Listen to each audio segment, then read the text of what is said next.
Today we're going to talk about choices. Every day in business and in our personal lives, we make choices.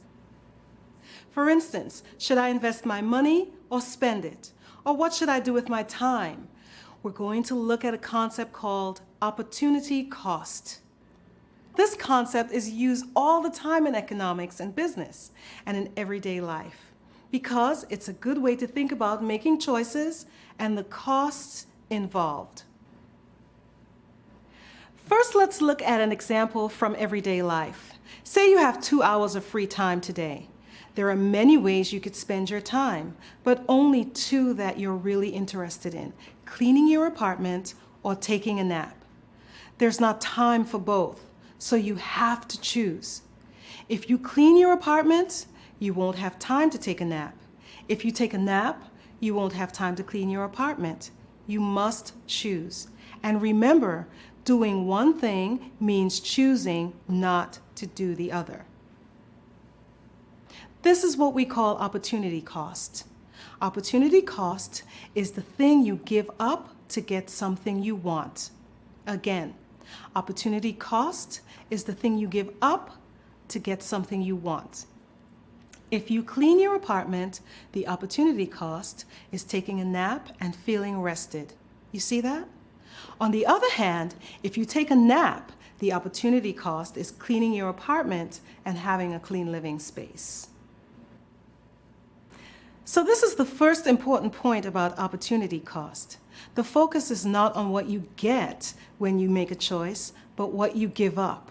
Hence, by doing one thing, you lose the opportunity to do something else. That's what we mean by cost. Another important point is that opportunity cost is not about price or money. Instead, it's a way of looking at choices that don't have a price tag, like feeling rested after a nap. So this concept helps you to see the cost of your decisions.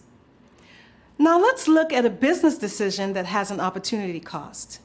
Let's say we have a company, International Widgets. I'm just using the term widgets to mean any product. It could mean cars, lipstick, frozen pizza, whatever. The product we use here in the example isn't important. Anyway, International Widgets has been doing well, so we have extra money to invest in the company.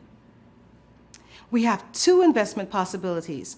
One is to put the extra money into advertising, radio, newspaper ads, so on, so that more people will hear about the fantastic widgets we make and will buy more of them. The other possibility is to build a new factory so we can make more widgets. So we have to choose. If we choose to build a new factory, then the opportunity cost will be advertising and people hearing about our fantastic product. On the other hand, if we advertise, the opportunity cost will be a new factory to make more widgets. We might spend the same amount of money in each case, but the opportunity cost is different with each choice. Of course, many decisions are more complicated, have more moving parts than that example. So let's add a third element. But first, we need to look at our definition of opportunity cost again. Listen closely. This is important. Opportunity cost is the single most valuable thing we give up to get what we want. It's not all of the choices that you give up. Opportunity cost is, by definition, the most valuable thing you give up.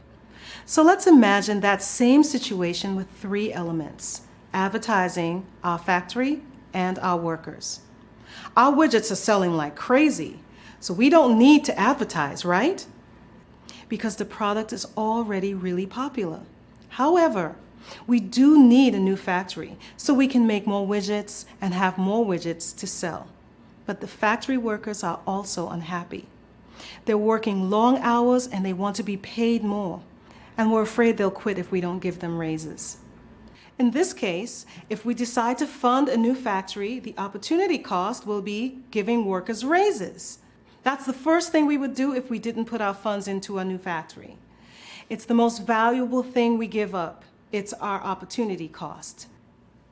Now let's look at the same 3 choices, but with a different outcome. Let's say the workers are well paid and happy for now, so we can exclude the option of giving them a raise. It's not necessary, but our factory's old, starting to break down, so we need a new factory. In addition, another company has come out with a very similar product and they're advertising a lot. So we also want to advertise more to compete and to keep our sales numbers high. In this case, if we fund a new factory, the opportunity cost will be advertising. It's what we would do if we didn't choose to build a new factory. Well, I hope these examples help explain the concept of opportunity cost, and you can see how useful this way of thinking is when making decisions. Next time, we'll look at more examples of how we can use the idea of opportunity cost.